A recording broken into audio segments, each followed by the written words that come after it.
বন্ধুরা, আজকে আমরা বানাচ্ছি ট্যাংরা মাছের তেল ঝাল। তাই জন্য দেখুন আমরা মাছগুলোকে কেটে ধুয়ে নিয়েছি, আর আমরা হলুদ তেল মাখিয়ে রেখেছি। এবার আমরা মাছগুলোকে ভেজে নেবো। আমাদের মাছগুলো ভাজা হয়ে গেছে। আমরা পেঁয়াজ, আদা, রসুন আর টমেটো পেস্ট করে রেখেছি। আমরা কড়াতে তেল দিয়ে আলু ভেজে নিচ্ছি। দেখুন আমরা আমাদের পেস্টটা দিয়ে দেবো। পেস্টটা দিয়ে দিয়েছি কড়াতে। এবার আমরা দিয়ে দিচ্ছি আন্দাজ মতো হলুদ, দিচ্ছি কাশ্মীরি লঙ্কা গুঁড়ো, দিচ্ছি আন্দাজ মতো জিরে গুঁড়ো, আমরা দিয়ে দিচ্ছি ধনে গুঁড়ো, কাঁচা লঙ্কা। পাতাগুলো ধুয়ে কেটে রেখেছি। এবার আমরা এগুলো দিয়ে দেবো। পরিমাণ মতো লবণ।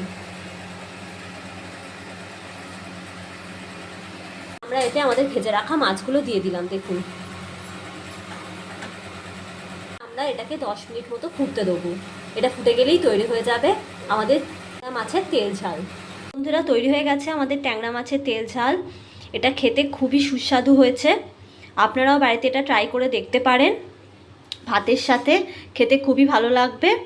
আর আমাদের ভিডিও ভালো লাগলে please like, share and subscribe করবেন।